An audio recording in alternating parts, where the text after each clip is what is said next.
Je vous salue dans le nom précieux de notre Seigneur Jésus-Christ, lui qui nous a fait grâce ce matin en nous prêtant encore le souffle de vie. Mon frère, ma sœur, ce lundi 28 février 2022, demeure ferme dans ta foi dans le Seigneur. Demeure ferme dans le Seigneur, mon frère, ma sœur. Ta fermeté dans le Seigneur fait partie des caractéristiques des enfants de Dieu. Demeurer ferme dans la foi, marcher toujours dans le Seigneur, ayant toujours confiance dans sa parole. La parole de Dieu nous instruit dans l'épître de Paul aux Colossiens, chapitre 2, versets 6 et 7. Ainsi donc, tout comme vous avez accueilli le Seigneur Jésus-Christ, marchez en lui. Soyez enracinés et fondés en lui, affermis dans la foi telle qu'elle vous a été enseignée. Et soyez-en riches en exprimant votre reconnaissance à Dieu. J'ai lu dans la version seconde 21. Bien-aimés, soyons enracinés tel que nous avons reçu le Seigneur Jésus-Christ, marchons en lui et soyons enracinés, fondés dans la foi, dans le Seigneur. Bien-aimés, nous devons faire le ménage chaque jour. Ce n'est pas juste je reçois Jésus comme Seigneur et Sauveur, ça suffit. Tu dois faire le ménage dans ta vie comme tu fais le ménage dans ta maison. Lorsque tu es rentré dans ta maison, elle était propre. Mais tu es obligé de faire le ménage à chaque instant pour garder cette maison propre. C'est ainsi également que tu dois mener ta vie. Faire le ménage pour réaligner ta vie à la parole de Dieu. Raffermir ta foi dans le Seigneur, ta confiance dans la parole de Dieu, dans les promesses du Seigneur. Tu dois le faire constamment. Et c'est ça qui fait que tu demeureras debout. Parce que quand le Seigneur reviendra, il cherchera ceux qui seront debout.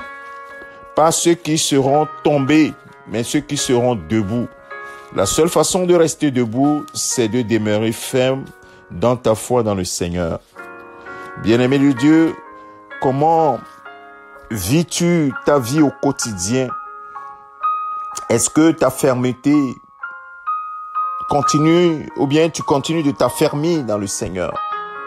Sache que le Seigneur Jésus-Christ a donné quelques éléments sur les signes qui doivent nous alerter sur la fin imminente.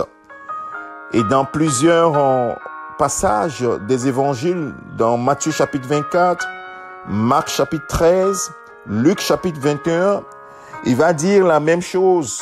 Les trois auteurs différents vont dire la même chose sur l'appel à la vigilance du Seigneur, que le Seigneur donne à son peuple. Il dit, vous allez entendre parler des bruits de guerre. Et nous, actuellement, nous entendons parler de bruits de guerre. N'est-ce pas? Et de guerre d'ailleurs. À partir du verset 6 de Matthieu chapitre 24, il nous dira, vous entendrez parler de guerre et de menaces de guerre. Ne vous laissez pas effrayer, car il faut que toutes ces choses arrivent. Cependant, ce ne sera pas encore la fin. Une nation se dressera contre une nation, et un royaume contre un royaume, et il y aura en divers endroits des famines, des pestes, des tremblements de terre. Tout cela sera le commencement des douleurs.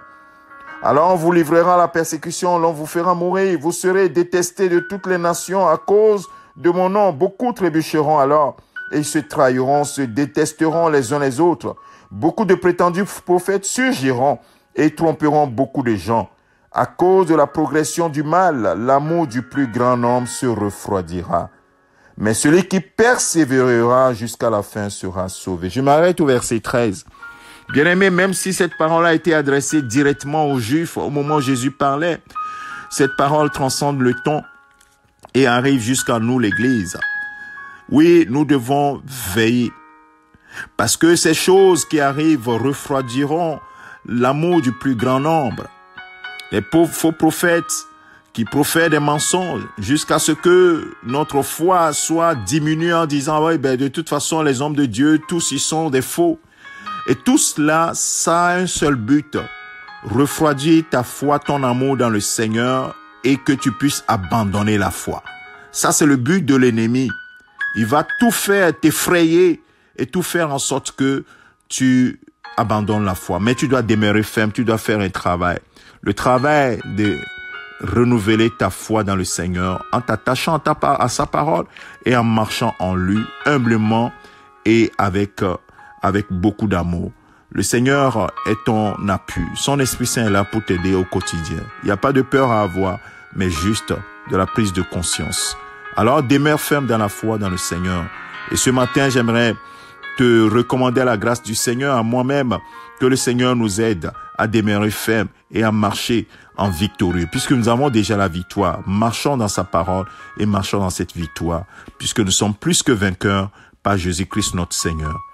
Excellente journée à toi, c'est ton serviteur le pasteur Alexandre. Amen.